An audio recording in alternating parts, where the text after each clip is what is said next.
ආයිබෝවන් දුවේ පුතේ හත ශ්‍රේණිය ඉගෙන ගන්න ඔයාලා වෙනුවෙන් තුන්වෙනි වාර විභාගයට පෙර පුහුණුවක් වශයෙන් මම අද ඔයාලත් එක්ක සාකච්ඡා කරන්න බලාපොරොත්තු වෙනවා දකුණු පළාත් අධ්‍යාපන දෙපාර්තමේන්තුව මගින් 2024 වර්ෂයේ තුන්වෙනි වාර පරීක්ෂණය සඳහා ලබා දුන්නු ප්‍රශ්න පත්‍රය.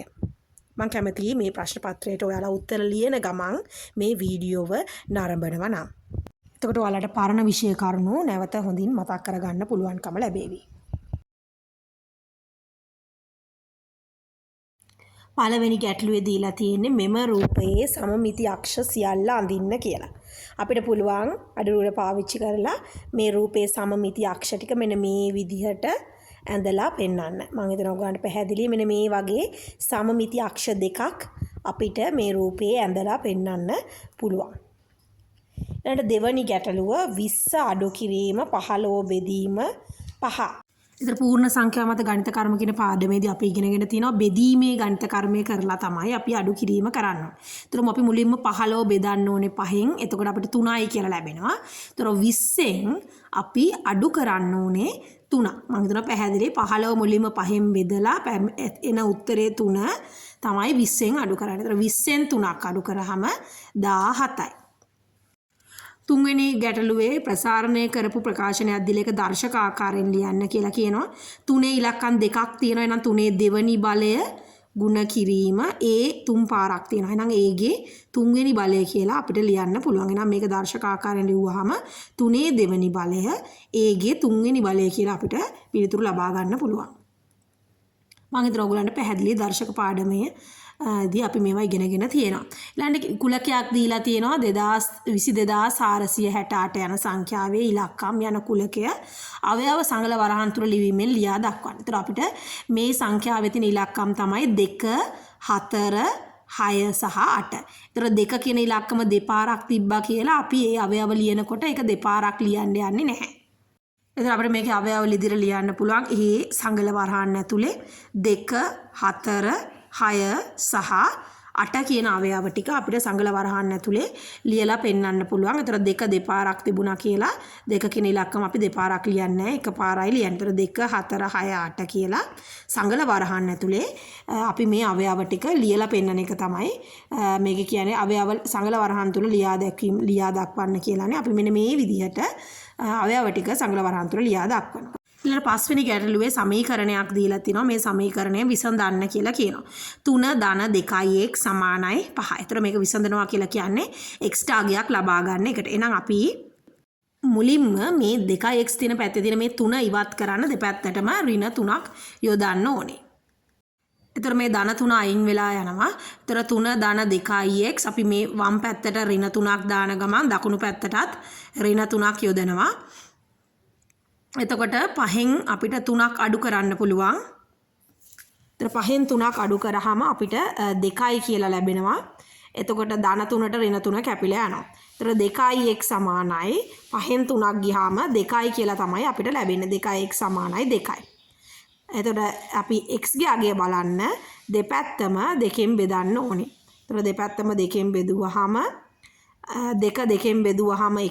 එහෙනම් අපිට x ගේ අගය 1යි කියලා ලබා ගන්න පුළුවන් මේ සමීකරණයේ දෙපසම 2කින් බෙදලා. ඒතර 2 2කින් බෙදුවම 1යි. එහෙනම් x සමානයි 1යි කියලා අපිට මේ සමීකරණයේ අවසාන පිළිතුර ලබා ගන්න පුළුවන්. එහෙනම් මේ සමීකරණයේ විසඳුම වෙන්නේ x සමානයි 1යි. මම හිතනවා ඔයගලන්ට පැහැදිලි වුණා මේකේ අවසාන පිළිතුර අපි ලබාගත්තු විදිහ.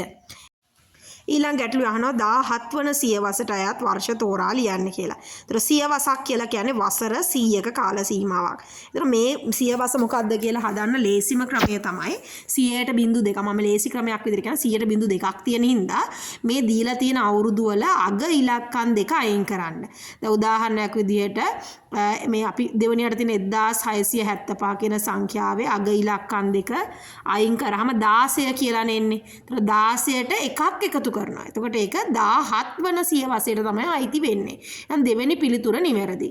ඊළඟට අපි ක්‍රිස්තු වර්ෂ 1700 කියන වර්ෂය ගත්තොත් 1700 කියන්නේ 100 ගුණාකාරයක් නිසා අපි අග බිංදු දෙක අයින් කරාට පස්සේ එන උත්තරේට එකක් එකතු කරන්න යන්නේ නැහැ. දැන් අර අපි දෙවෙනි ගානේ 1675 කරනකොට අග ඉලක්කම් දෙක අයින් කරලා එකක් එකතු කරානේ.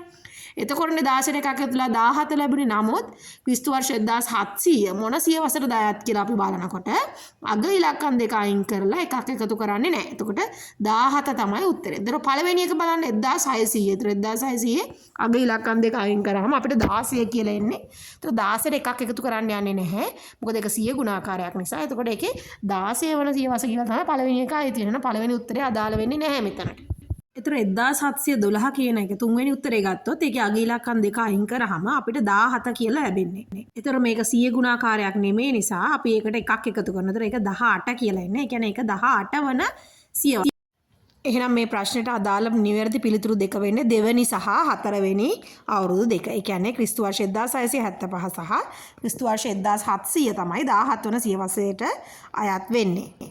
ඒතර හත්වෙනි ප්‍රශ්නේ ගත්තොත් පහත රූප සටහනේ ඇති කෝණ වර්ග හඳුනාගෙන නම් කරන්න කියලා කියනවා. ඒතර මේකේ මේ A අකුරෙන් නම් කරලා තියෙන ඔයගොල්ලන්ට පැහැදිලි පරාවර්ත කෝණයක්. ඒතර A කියන්නේ පරාවර්ත කෝණයක්. ඒතර මේකේ මේ B අකුරෙන් ලකුණු කරලා තියෙන්නේ සුළු කෝණයක්. ඒතර A B කියන කෝණ දෙකේ කෝණ වර්ගය ලියන්න තියෙන්නේ. ඒතර A කියන්නේ පරාවර්ත කෝණයක්, B කියලා කියන්නේ සුළු කෝණයක්. පරාවර්ත කෝණය සහ සුළු කෝණය කියලා තමයි අපිට මේකේ පිළිතුරු දෙක ලැබෙන්නේ. ඊළඟට අපි යමු 8 වෙනි ගැටලුවට. ඒතර 8 වෙනි ගැටලුවේ දීලා තියෙන්නේ 8307 යන සංඛ්‍යාවේ ඉලක්කම් දර්ශකය සොයා ඒ 9න් බෙදේදයි හේතු සහිතව ලියන්න. අපි දන්නවා ඉලක්කම් දර්ශක හොයද්දී අපි මේ සංඛ්‍යාවේ තියෙන ඉලක්කම් ටික ඔක්කොම එකතු කරන්න ඕනේ. ඒතර 8 එකතු කිරීම, 3 එකතු කිරීම, බිංදුව එකතු කිරීම 7. ඒතර මේ ටික එකතු කරාම 8 3 11 7 18යි කියලානේ එන්නේ. 8යි 3යි එකතු කරාම 11යි 11 7 18. ඒතර 18 කියන සංඛ්‍යාවේ ඉලක්කම් දෙකක් තියෙන නිසා අපි මේ 1 සහ 8 18 1යි 8යි දාපව් සැරයක් එකතු කරනවා. ඒතර 1යි 8යි එකතු කරාම අපිට තනි ඉලක්කමක් ගන්න ඕනේ. ඒ කියන්නේ ඉලක්කම් දර්ශක අපි හැම වෙලේම තනි ඉලක්කමකට ගන්න ඕන නිසා 1යි 8යි එකතු කරනවා. 1යි 8යි එකතු කරාම 9යි කියලා අපිට අගය ලැබෙනවා. එහෙනම් මේ සංඛ්‍යාවේ ඉලක්කම් දර්ශකේ 9යි. ඉලක්කම් දර්ශකේ 9යි කියලා කියන්නේ මේ 8307 කියන සංඛ්‍යාව 9න් බෙදෙන යම් සංඛ්‍යාවක ඉලක්කම් දර්ශකයේ 9යි නම් අපි කියනවා ඒ සංඛ්‍යාව 9න් බෙදෙනවා කියලා. එහෙනම් මේ සංඛ්‍යාව 9න් බෙදෙනවා. මේකේ 9න් බෙදෙනවද කියලා අනේ අහන්නේ. එහෙනම් මේකේ පිළිතුර වෙන්නේ 9න් බෙදේ කියන එක.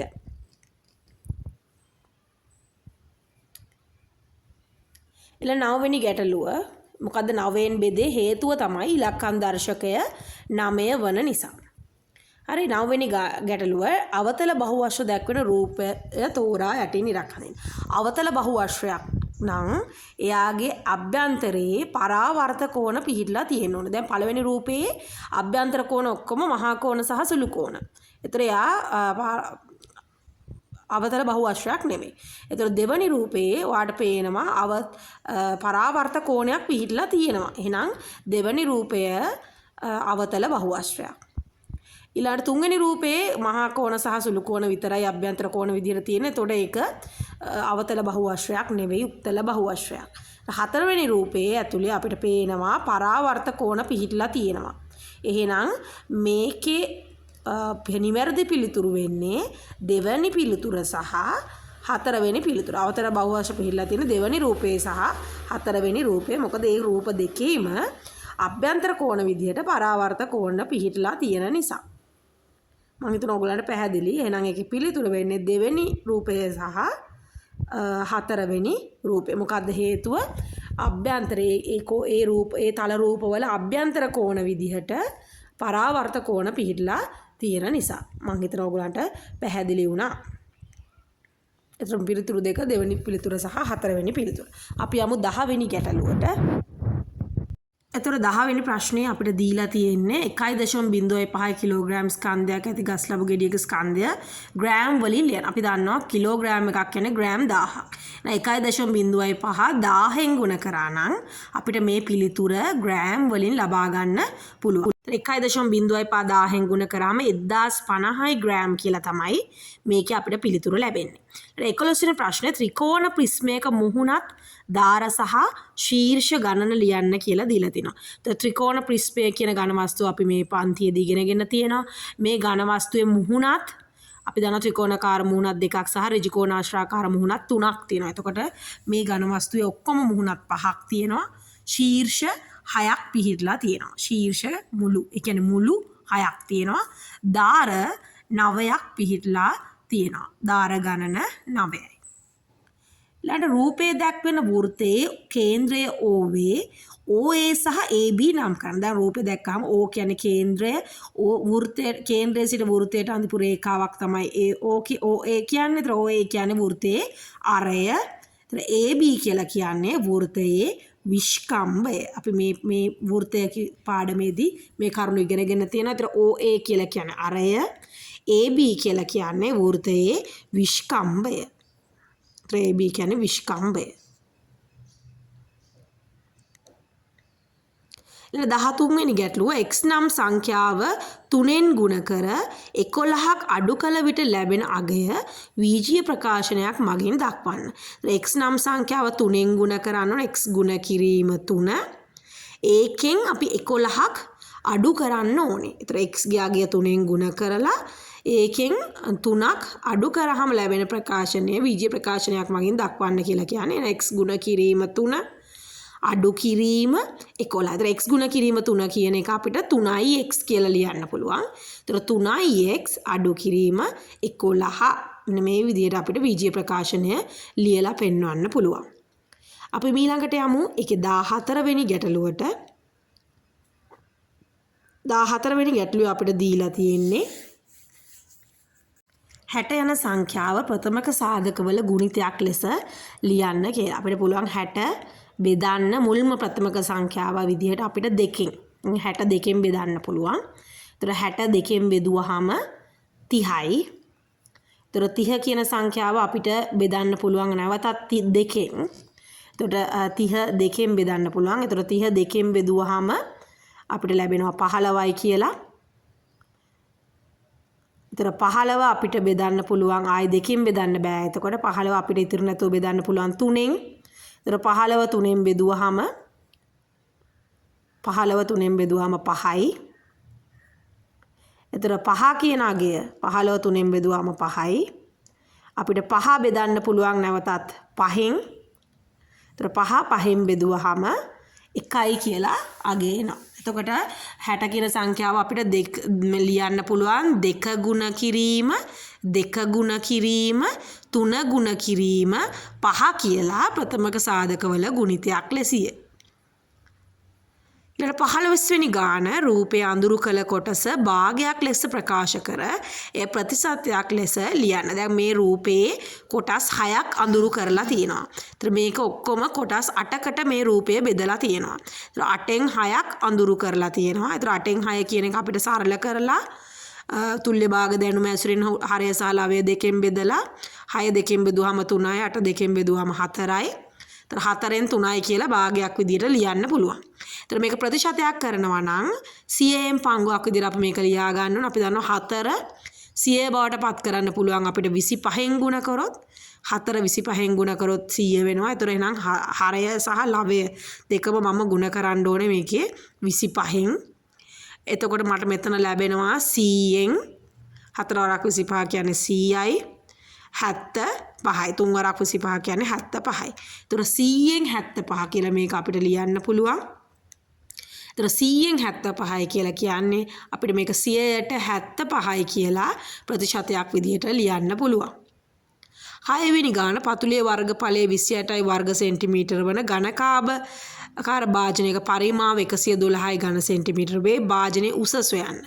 පරිමාව කියන්නේ දිග වැඩි කිරීම පළල වැඩි කිරීම උස. දිග වැඩි කිරීම පළල කියන්නේ පතුලේ වර්ගඵලය. එහෙනම් උස හොයන්න ඕනේ නම් අපිට පුළුවන් මේ දීලා තියෙන පරිමාව පතුලේ වර්ගඵලයෙන් බෙදන්න. ඒතර 112 28න් බෙදුවාම 4යි සෙන්ටිමීටර කියලා එනවා. එහෙනම් මේ භාජනයේ උස සෙන්ටිමීටර 4යි කියලා අපිට ලබා ගන්න පුළුවන්. 17 වෙනි ගැටලුවේ සංඛ්‍යාවක් දීලා තිනවා. ඒකේ හිස් තැනක් දීලා තිනවා. 3ෙන් ඉතිරි නැතුව බෙදෙයි හිස් කොටුවට ගැලපෙන ඉලක්කම් දෙකක් ලියන්න. දැන් අපි දන්නවා සංඛ්‍යාවක් 3ෙන් බෙදෙනවා නම් එයාගේ ඉලක්කම් දර්ශකය 3 6 9 වගේ 3ෙන් බෙදෙන සංඛ්‍යාවක් වෙන්න ඕනේ. එතකොට මේකේ 7 8 7යි 8යි එකතු කරාම 15යි. ඒතර 15යි නම් මෙතනට බිඳුව යෙදුවොත් ඉලක්කම් දර්ශකයට 6 එනවා. එහෙනම් මෙතනට යොදන්න පුළුවන් එක ඉලක්කමක් තමයි බිඳුව. ඊළඟට අපි මේ කොටුවට 3 කියන ඉලක්කම යෙදුවොත් ඒතර 7යි 8යි 15යි ඒකට 3ක් එකතු කරාම 18යි. ඒතර 18 1යි 8යි එකතු කරාම 9 ඉලක්කම් දර්ශකේ 9 එනවා. ඒ කියන්නේ මේ සංඛ්‍යාව 3න් ඉතිර නැතුව බෙදෙන. එහෙනම් 3 කියන්නේත් මෙතනට යොදන්න පුළුවන් ඉලක්කම. අපි 6 යෙදුවොත් 7යි 8යි 15යි 15ට 6ක් එකතු කරාම 21යි. ඒතර 21 2යි 1යි එකතු කරාම 3යි. ඒ ඉලක්කම් දර්ශකයට 3 එනවා. එහෙනම් 6 කියන්නේත් මෙතනට යොදන්න පුළුවන් පිළිතුරක්. අපි 9 යෙදුවොත් 7යි 8යි 15යි 15ට 9ක් එකතු කරාම 24යි. ඒතර 24 2යි 4යි එකතු කරාම 6 කියලා එනවා. එහෙනම් මෙතනට යොදන්න පුළුවන් තවත් ඉලක්කම් තමයි 9 කියලා කියන්නේ. එහෙනම් මේ හිස් කොටුවට ගැලපෙන ඉලක්කම් දෙකක් නේ අපිට ලියන්න කියන්නේ. එහෙනම් 0 3 6 9 කියන ඉලක්කම් අතරින් ඕනම එකක් අපිට පිළිතුරු විදියට ඕනෑම ඉලක්කම් දෙකක් පිළිතුරු විදියට දාන්න පුළුවන්. ඊළඟට අපි බලමු 18 වෙනි ගැටලුව. 18 වෙනි ගැටලුවේ මිශ්‍ර සංඛ්‍යා දෙකක් දීලා මේ අසමානතා ලකුණ හෝ සමාන ලකුණ යොදා සංකේත සුදුසු පරිදි යොදා ස්ථන සම්පූර්ණ කරන්න කියලා දීලා තියෙනවා. දැන් අපිට පේනවා 2යි 7න් 3යි 1යි 7න් 5යි. ඉතින් බැලූ බැල්මට අපිට තේරෙනවා 2යි 7න් 3 කියන සංඛ්‍යාව 1යි 7න් 5 කියන සංඛ්‍යාවට වඩා විශාලයි. එහෙනම් අපිට මේකේ අසමානතාවය මෙන්න මේ විදිහට යොදන්න පුළුවන්. 19 වෙනි ගැටලුව රූපයේ දැක්වෙන සමාන කොටස් 8කට බෙදන ලද තැටියක් වරක් කරකවා ඊ හිස අසල නතර වන අංකය නිරීක්ෂණය කරයි. මෙම පරීක්ෂණයේදී ලැබිය හැකි ප්‍රතිඵල සියල්ල ලියා දක්වන්න. ඒතර මේකේ 1 2 3 සහ 4 කියන අගයන් ලැබෙන්න පුළුවන්. එහෙනම් මේකේ ප්‍රතිඵල තමයි 1 ලැබීම 2 ලැබීම 3 ලැබීම 4 ලැබීම. 1 2 3 4 කියන ප්‍රතිඵල හතරෙන් එකක් තමයි අපිට ලැබෙන්නේ. ඊළඟ 20 වෙනි ගැටලුව 1/600 පරිමාණයට අඳින ලද පරිමාණ රූපයක සෙන්ටිමීටර 5කින් දැක්වෙන සැබෑ දිග සොයන්න. ඒතර 1/600 කියන එකේ තේරුම තමයි 1 සෙන්ටිමීටරයකින් නිරූපණය වන සැබෑ දුර සෙන්ටිමීටර 600යි කියන එක. මම හිතනවා ගන්න පැහැදිලි 1 සෙන්ටිමීටරයකින් නිරූපණය කරන සැබෑ දුර වෙන්නේ සෙන්ටිමීටර 600යි කියන එක තමයි 1/600 කියන එකකින් නිරූපණය වෙන්නේ. ඒතර 1/600 කියන්නේ 1 සෙන්ටිමීටරයකින් නිරූපණය වෙන්නේ සෙන්ටිමීටර 600ක්. එතකොට 1 සෙන්ටිමීටරයකින් නිරූපණය වෙන්නේ සෙන්ටිමීටර 600ක් නම් සෙන්ටිමීටර 600 අපිට මීටර් බවට පත් කරොත් සෙන්ටිමීටර 600ක් කියලා කියන්නේ මීටර් 6ක්. මම හිතන්නේ පැහැදිලි. සෙන්ටිමීටර් මීටර් කරන්න අපිට 100ෙන් බෙදන්න පුළුවන්. ඒතර 1 සෙන්ටිමීටරයකින් නිරූපණය කරන අගය ඒතර මීටර් වලින් ලිව්වොත් මීටර් 6ක් වෙනවා. ඒතර 1 සෙන්ටිමීටරයකින් මේකේ නිරූපණය වෙන්නේ මීටර් 6ක්. මම හිතන්නේ ඔයගලන්ට පැහැදිලි. එතකොට 1 සෙන්ටිමීටරයකින් නිරූපණය වෙන්නේ මීටර් 6ක් නම් මේ පරිමාණ රූපයේ සෙන්ටිමීටර් 5කින් දැක්වෙන සැබෑ දිග අහලා තියෙන්නේ. ඒතර 1 සෙන්ටිමීටරයකින් නිරූපණය වෙන්නේ මීටර් 6ක් නම් සෙන්ටිමීටර් 5කින් නිරූපණය වෙන අගය බලන්න අපිට පුළුවන් මීටර් 6 ගුණ කරන්න 5න්. මීටර් 6 ගුණ කරන්න පුළුවන් 5න්. ඒතර 6 ගුණ කරොත් 5න් 6 වරක් 5 30යි සෙන්ටිමීටර් කියලා 30යි මීටර් කියලා අපිට ලැබෙනවා. එහෙනම් දුවේ පුතේ අද මේ වීඩියෝ එකේ මගින් මම මෙම ප්‍රශ්න පත්‍රයේ පළවෙනි කෙටි ප්‍රශ්න 20 තමයි ඔයගොල්ලොත් එක්ක සාකච්ඡා කරේ. තවත් මෙවන් වීඩියෝකින් නැවත හමු වෙනවා. එතෙක් ඔබට ආයුබෝවන්.